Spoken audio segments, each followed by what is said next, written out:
dari Kota Salatiga, kota yang menyampaikan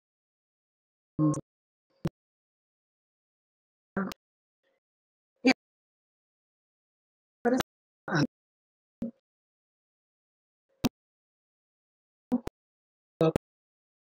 namun belum buku terdahulu kita bukan dalam kan maka diberikan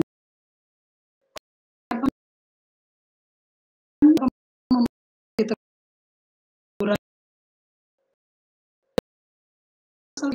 juga telah peramah, penurut, penuh belas kasihan, dan buah-buah yang baik, tidak memihak dan tidak munafik. Saudara, buku pedoman peraturan tertib kemahasiswaan tidak dimaksudkan sebagai pengganti hukum Taurat yang kedua yang bertujuan menjerat siapa saja yang melanggarnya. Tetapi tujuan utama penyusunan pedoman peraturan tertib kemahasiswaan adalah untuk membimbing, melatih, meningkatkan tertib diri serta kedisiplinan mahasiswa, sehingga menghasilkan pribadi hamba Tuhan yang berkualitas serta mencerminkan watak Kristus. Jadi, ketika saudara membaca atau setelah saudara membaca, memahami maksud dan tujuan dari buku ini, maka diharapkan bahwa setiap mahasiswa dapat bersikap dewasa, memiliki sudut pandang yang benar, serta dapat memetik manfaat dan menemukan mutiara-mutiara berharga yang terkandung di dalamnya. Nah, sekarang kita akan melihat bagian demi bagian di dalam buku peraturan tertib kemahasiswaan. Secara garis besar ada 5 bab yang dituliskan di dalam pedoman tertib mahasiswa. Yang pertama adalah tertib waktu, yang kedua tertib diri, yang ketiga tertib rohani, yang keempat tertib kegiatan, yang kelima tertib organisasi. Nah, mari kita melihat bersama-sama yang pertama tertib waktu. Tertib waktu meliputi 2 bagian besar yang dituliskan di dalam buku peraturan tertib kemahasiswaan. Yang pertama adalah jadwal harian. Nah, jadwal harian mencakup kegiatan-kegiatan sepanjang hari, mulai dari doa pagi sampai tidur malam. Jadi dicatatkan mulai pukul 4.30 pagi sampai pukul 22 malam waktu Indonesia bagian Barat. Silakan saudara-saudara kembali melihat di dalam buku, saudara yang masih memegang buku peraturan tertib kemahasiswaan ini atau yang sudah dikirimkan melalui soft copy. Lalu kemudian bagian yang kedua, ketentuan jam malam. Nah, ketentuan jam malam ditentukan antara pukul 22 malam sampai dengan pukul 04.30 pagi waktu Indonesia bagian Barat. Di dalam bagian ini, mahasiswa-mahasiswi wajib berada di kamar masing-masing pada jam malam, listrik, serta semua bentuk penerangan lainnya harus dalam keadaan padam. Jadi sesuai dengan aturan yang ada, saudara-saudara tidak boleh menyalakan lampu atau beraktivitas di asrama di dalam ketentuan jam malam. Yang kedua adalah tertib diri. Nah, di dalam tertib diri ada bagian-bagian yang berkaitan dengan apa yang disebut tadi dengan tertib diri. Di dalam slide saudara bisa melihat di situ berkaitan dengan tugas-tugas, lalu kemudian ada asrama, lalu kemudian ada ruang makan dan dapur, kemudian fasilitas dan barang milik sekolah, lalu kemudian pakaian dan kerapian diri. Nah, sekarang kita akan melihat dulu sedikit gambaran tentang tugas-tugas. Saya tidak akan menjelaskan di dalam slide ini secara panjang lebar karena catatannya cukup panjang. Jadi silakan nanti saudara kembali melihat di dalam buku pedomannya. Yang pertama tentang tugas-tugas, ada tugas wajib. Nah, yang termasuk tugas wajib adalah pekerjaan sehari-hari yang berhubungan dengan perawatan dan pemeliharaan kampus dan fasilitas milik sekolah. Hal-hal yang lain sudah tercantum di dalam buku pedoman. Kemudian tugas yang berikutnya ada tugas bakti kampus. Saudara, tugas bakti kampus ini meliputi pekerjaan kebersihan halaman dan pertamanan kampus. Jadi segala hal yang berkaitan dengan kegiatan-kegiatan bakti kampus yang sudah saudara-saudara mahasiswa lama lakukan selama ini, kecuali mahasiswa-mahasiswa yang baru, ini menjadi perhatian, ini menjadi wawasan baru bagi saudara-saudara ketika saudara-saudara nanti pada akhirnya akan datang ke kampus Berea. Nah, pembagian tugas bakti kampus itu diatur oleh ketua bakti kampus dan ketua bakti kampus dapat menunjuk seorang ketua kelompok dan pembantunya untuk setiap kelompok. Yang selama ini sudah berjalan adalah kegiatan bakti kampus dilakukan setiap hari Rabu jam 15 sampai jam 16.30 waktu Indonesia bagian Barat. Selain dari tugas bakti kampus, ada juga yang disebut dengan tugas jaga kampus atau tugas jaga asrama. Nah, dikatakan di dalam buku ini apabila diperlukan, maka mahasiswa-mahasiswi akan ditugaskan menjaga kampus pada masa liburan. Selain dari tugas jaga kampus, ada juga yang disebut dengan tugas tambahan. Tugas tambahan ini adalah dalam situasi-situasi tertentu, kalau diperlukan, maka ketua sekolah, dosen, dan staf itu dapat meminta mahasiswa-mahasiswi untuk melakukan apa yang disebut dengan tugas tambahan tadi. Yang berikutnya, berkaitan dengan tertib diri, adalah asrama. Salah satu bagian saja saya memberitahukan. Nanti silakan saudara membaca ada 14 item di halaman 9 dan halaman 10 yang berkaitan dengan kehidupan berasrama. Mahasiswa-mahasiswi wajib membersihkan kamarnya setiap pagi dan sore. Mahasiswa-mahasiswi wajib membersihkan seluruh asrama pada awal dan akhir semester. Mahasiswa-mahasiswi tidak diperkenankan berpindah kamar atau tempat tidur yang telah ditentukan oleh kepala asrama pada awal semester. Mahasiswa-mahasiswi tidak diperkenankan berbaring atau tidur berduaan di satu tempat tidur atau ranjang. Nah, sisa dari catatan-catatan yang berkaitan dengan asrama, tadi sudah saya katakan di atas bahwa silakan saudara membaca kembali atau melihat kembali di dalam halaman 9 dan halaman yang ke-10. Hal yang berikutnya berkaitan dengan tertib diri, ruang makan dan dapur. Saudara, di sini dikatakan bahwa semua mahasiswa-mahasiswi harus makan di ruang makan pada jam yang telah ditetapkan, kecuali sakit, ataukah dia petugas masa pagi, ataukah sudah mendapatkan izin keluar kampus. Itu salah satu bagian. Yang berikutnya adalah berkaitan dengan fasilitas dan barang milik sekolah. Saudara-saudara, di dalam bagian ini perlu diingatkan kembali kepada saudara-saudara semua bahwa semua fasilitas yang disediakan oleh sekolah itu adalah milik Tuhan dan harus dipelihara serta dipergunakan dengan sebaik-baiknya.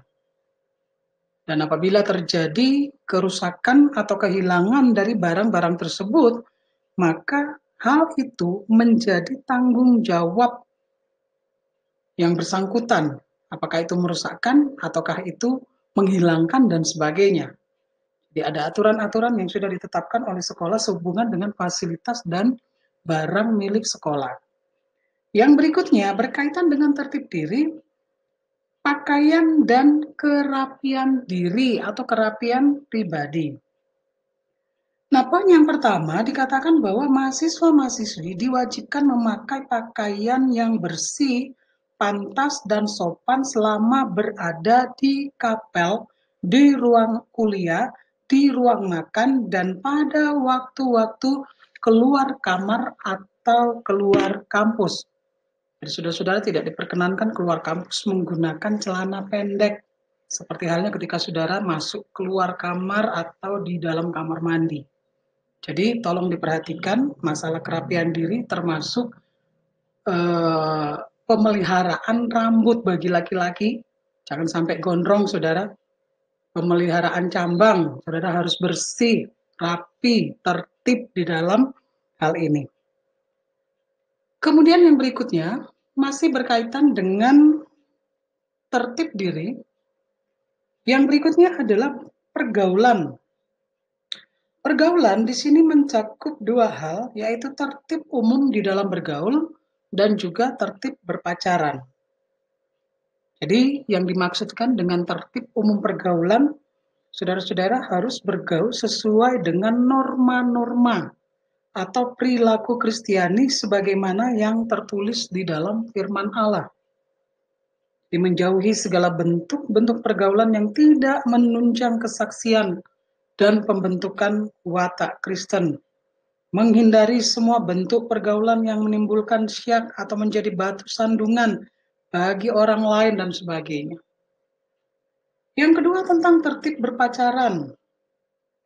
Saudara-saudara di sekolah ini mengatur segala peraturan-peraturan yang ada. Di awal sudah saya katakan bahwa ini tidak dimaksudkan untuk menjerat siapa saja yang melanggar. Tetapi aturan-aturan dibuat berkaitan dengan ketertiban sehingga menunjang segala proses di dalam pembelajaran, kehidupan berasrama, kemudian juga dengan hal-hal di mana kita bisa bersosialisasi satu dengan yang lain tanpa ada masalah-masalah di antara saudara satu dengan yang lain, antara mahasiswa dan mahasiswi, atau antara mahasiswi dengan mahasiswa, atau antara mahasiswa dengan dosen dan staf.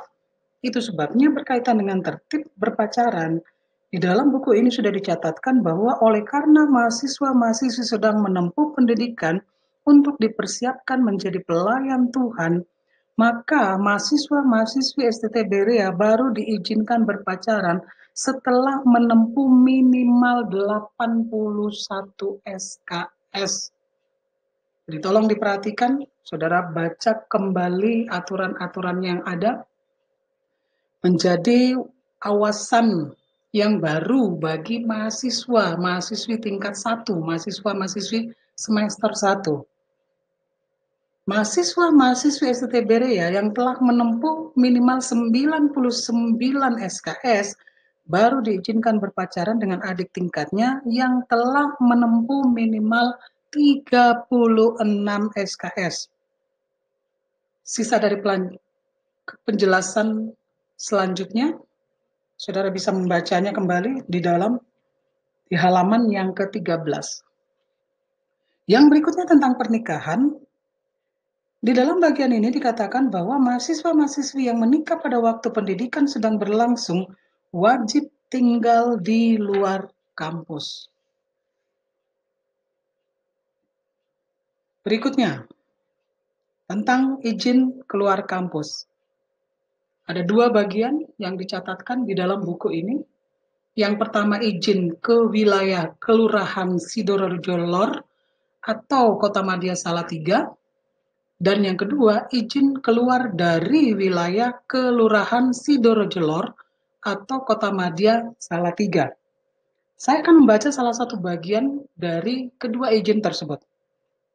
Dikatakan bahwa mahasiswa-mahasiswi yang bermaksud ke wilayah Kelurahan Sidoarjo Lor dan Kotamadya Salatiga wajib meminta izin terlebih dahulu kepada kepala asrama, bukan kepada kemahasiswaan. Bukan kepada puket kemahasiswaan, kecuali kepala asramanya tidak sedang berada di tempat. Dan wajib mengisi buku izin yang telah disediakan. Jadi sudah diatur bahwa mahasiswa-mahasiswi diizinkan keluar pada pukul 13.30 sampai dengan 15.30 sesuai dengan ketentuan bahwa yang pria akan keluar di hari Senin dan yang wanita akan keluar di hari Selasa. Jadi itu tidak berubah. Dan kepala asrama punya wewenang penuh untuk mengabulkan atau menolak permintaan izin saudara untuk keluar kampus. Jadi tolong diperhatikan baik-baik, kalau kepala asrama tidak mengizinkan, tidak boleh datang izin kepada puket kemahasiswaan. Karena wewenang penuh ada di tangan kepala asrama masing-masing. Kemudian yang kedua, izin keluar kampus dari wilayah Kelurahan Sidorojo Lor atau Kota Madya Salatiga. Salah satu bagian akan saya bacakan. Dikatakan bahwa mahasiswa yang bermaksud keluar wilayah Sidorojo Lor atau Kodya Salatiga dan tidak mengikuti kuliah, ini izin keluar kota ya, wajib memperoleh persetujuan dari semua dosen yang bersangkutan dan dari bagian pendidikan.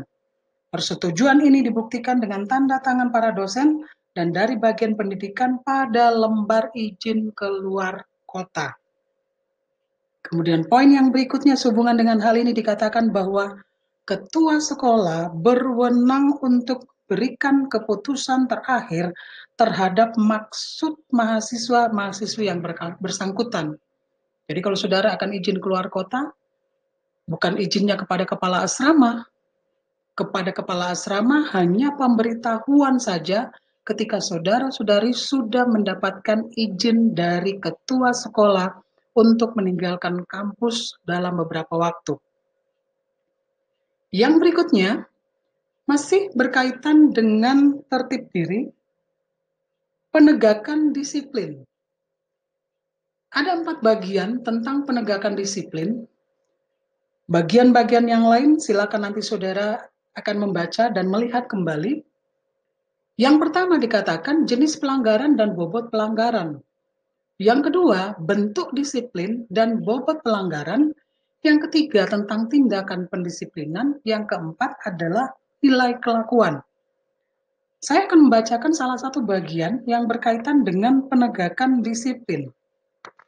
Dikatakan bahwa disiplin ditegakkan dengan berpedoman kepada bobot pelanggaran atau demerit system yang mengatur jenis pelanggaran dan bobotnya, serta bentuk disiplin berdasarkan bobot pelanggaran, tindak pendisiplinan yang diberlakukan, dan nilai dalam kartu hasil studi atau KHS ditetapkan berdasarkan sistem bobot pelanggaran atau demerit system.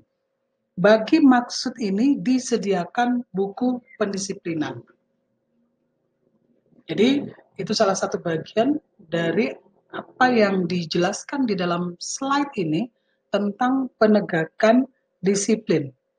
Penjelasan-penjelasan berikutnya silakan saudara membaca di dalam halaman 15, 16, 17, 18 sampai halaman yang ke-20. Di situ ada nilai kelakuan. Dikatakan bahwa nilai kelakuan dalam kartu hasil studi ditetapkan berdasarkan kelakuan dari seluruh aspek kehidupan mahasiswa-mahasiswi di dalam dan di luar kampus. Jadi kalau A di situ itu baik, B cukup baik, C kurang baik, D tidak baik. Hal berikutnya yang perlu menjadi perhatian sehubungan dengan pedoman peraturan tertib kemahasiswaan. Yang ketiga adalah tertib rohani. Nah, di dalam tertib rohani ada beberapa penjelasan berkaitan dengan ibadah. Yang pertama adalah ibadah kapel. Untuk saat ini, ibadah kapel pagi ditiadakan karena situasi yang ada. Kemudian ada doa dan puasa yang biasanya kita selalu laksanakan di setiap hari Kamis. Lalu malamnya ada ibadah Kamis Raya. Dan juga ada ibadah lainnya. Ibadah pribadi, ibadah khusus, dan ibadah yang diatur sesuai dengan kebutuhan. Nah, saudara-saudara, hal berkaitan dengan tertib rohani, sekolah menyediakan kesempatan dan waktu seluas-luasnya untuk saudara mengembangkan hubungan pribadi dengan Allah melalui saat-saat teduh yang teratur atau rutin, baik pagi maupun di malam hari. Dan sekolah juga memberikan kesempatan untuk mengatur jam-jam doa, jam-jam saudara berpuasa, yang tentunya tidak akan membentur segala kegiatan-kegiatan yang sudah ditetapkan di sekolah ini. Kemudian ibadah khusus tadi, di sini dikatakan bahwa setiap awal semester sekolah akan mengadakan kebaktian penyegaran rohani. Saudara-saudara, ini biasanya dilakukan di awal seperti tahun ajaran baru, tahun akademik yang baru ini, ada KKR atau kegiatan-kegiatan lainnya. Kebaktian penyegaran rohani, kebaktian kebangunan rohani, atau sebutannya apapun. Tetapi karena situasi yang tidak memungkinkan, maka itu belum bisa dilaksanakan pada awal semester yang baru. Yang berikutnya ibadah lain, atau ibadah yang masih di dalam ibadah lain, ibadah yang diatur sesuai dengan kebutuhan, itu diatur oleh bagian kemahasiswaan sesuai dengan kebutuhan di sekolah ini. Yang berikutnya adalah tertib kegiatan. Nah, tertib kegiatan itu berkaitan dengan seluruh kegiatan-kegiatan yang ada di sekolah ini. Yang pertama di situ tentang praktek pengenalan lapangan. Saya berharap saudara-saudari semua sudah menyaksikan tayangan penjelasan tentang PPL. Karena di dalam buku peraturan pedoman tertib kemahasiswaan ini juga dicatatkan di sini bahwa setiap mahasiswa wajib mengikuti PPL. Jadi silakan saudara melihat penjelasannya, penjelasan tertulis di dalam buku pedoman pelaksanaan kegiatan PPL. Yang berikutnya adalah acara kebersamaan.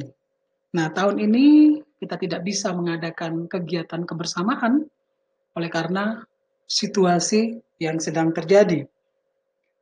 Setiap mahasiswa diwajibkan mengikuti acara kebersamaan yang dilaksanakan 1 kali setahun. Itu sebabnya di awal semester ketika saudara registrasi, di dalam catatan keuangan saudara harus membayarkan sejumlah uang untuk kegiatan. Salah satunya adalah untuk kegiatan kebersamaan. Kemudian kegiatan yang lain adalah kegiatan prawisuda. Setiap mahasiswa juga diwajibkan untuk mengikuti kegiatan persiapan wisuda. Nah, tahun ini sehubungan dengan situasi COVID-19, sekolah akan mengatur bagaimana kegiatan prawisuda atau kegiatan wisuda sesuai dengan situasi yang ada. Dan yang terakhir adalah kegiatan lainnya. Nah, kegiatan lain ini akan diatur oleh bagian kemahasiswaan, akan diatur sesuai dengan kebutuhan. Bab yang kelima adalah tertib organisasi. Yang pertama, berkaitan dengan Senat Mahasiswa. Nah, saudara-saudara, kita tahu bahwa situasi yang tidak memungkinkan, akhirnya kita tidak bisa melaksanakan pemilihan Senat Mahasiswa seperti catatan-catatan yang saudara temukan di dalam buku peraturan tertib kemahasiswaan. Oleh sebab itu, saya selaku pembantu Ketua 3 Bidang Kemahasiswaan mengambil langkah-langkah supaya kegiatan-kegiatan Senat Mahasiswa akan tetap berjalan, dan saya telah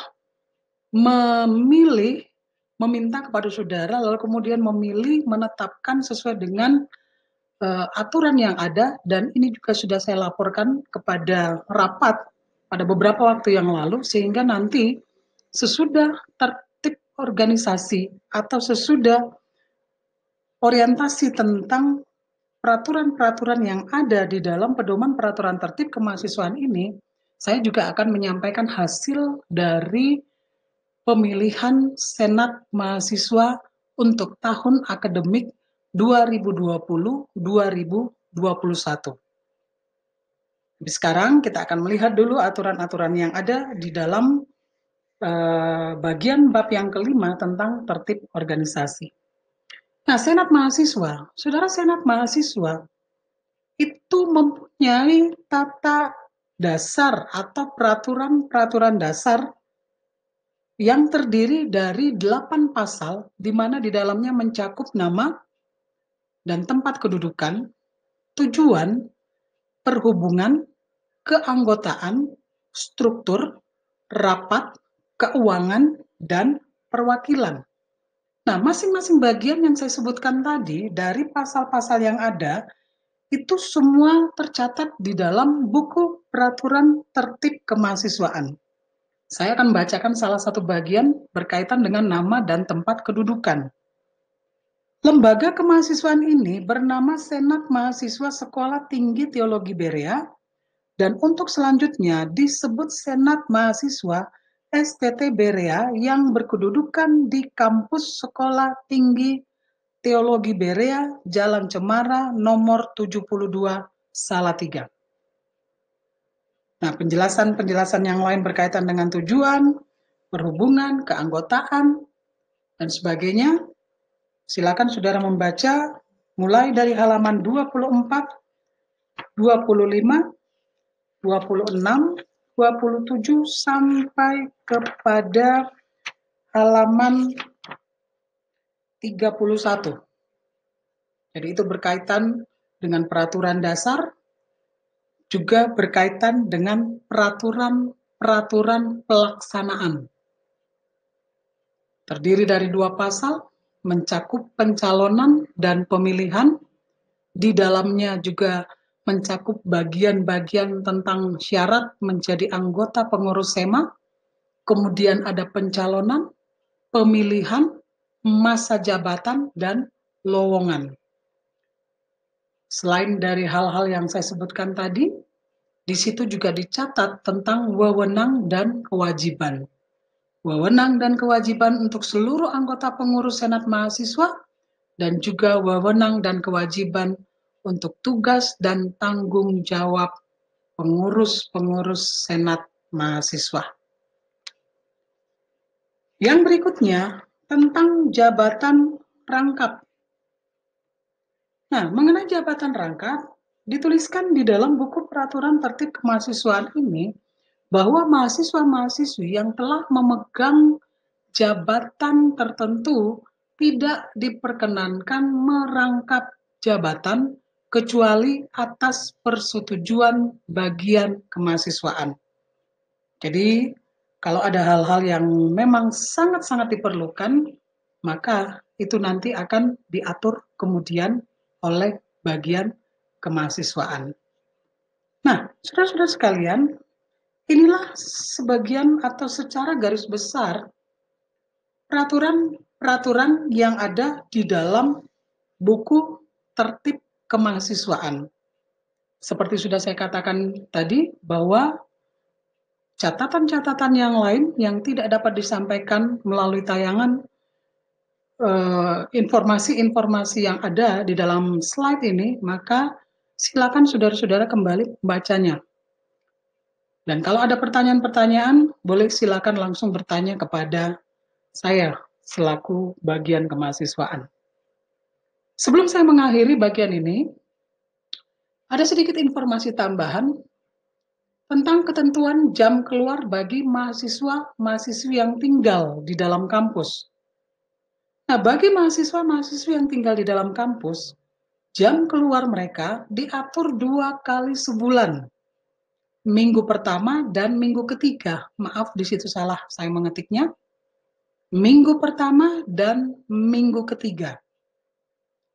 dilakukan setelah selesai jam makan siang sampai dengan pukul 17 waktu Indonesia bagian Barat, dengan catatan bahwa pada pukul 17 waktu Indonesia bagian Barat, saudara-saudara yang ada di kampus sudah harus berada di dalam kampus. Jadi cukup lama, saudara. 2-3 jam. Laki-laki hari Senin dan perempuan hari Selasa.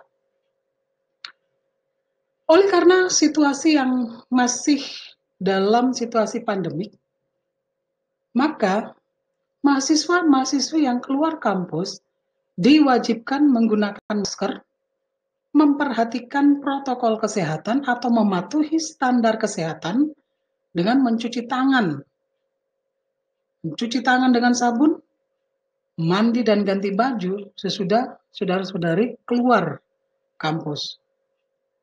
Nah, jika pemberitahuan ini tidak diindahkan, maka hal tersebut adalah suatu pelanggaran dan akan dikenakan tindakan pendisiplinan. Saudara-saudara harus mengingat bahwa hal ini sudah langsung disampaikan dan diingatkan oleh ketua sekolah kita, yaitu Bapak Eko Budiono. Jadi saya mencantumkan kembali ini sebagai informasi tambahan bagi mahasiswa-mahasiswi yang saat ini sedang berada di dalam kampus. Bagi mahasiswa-mahasiswi yang berada di luar kampus, silakan saudara tetap berpedomankan kepada buku peraturan tertib kemahasiswaan, sehingga segala sikap, perilaku, dan tindakan saudara menunjukkan citra Kristus. Oleh sebab itu, dimanapun saudara saat ini berada, mari kita bersama-sama tetap menjunjung peraturan yang ada di sekolah ini. Sekali lagi, bukan dimaksudkan untuk menjerat siapa saja yang melanggarnya, tetapi ini adalah untuk mengatur supaya kita bersama-sama ada di dalam bimbingan, juga melatih diri kita, serta meningkatkan tertib diri kita, kedisiplinan kita sebagai mahasiswa, sehingga pada akhirnya saudara-saudara menjadi pribadi-pribadi hamba Tuhan yang berkualitas dan mencerminkan watak Kristus. Kiranya Tuhan memberkati kita sekalian. Sampai berjumpa kembali.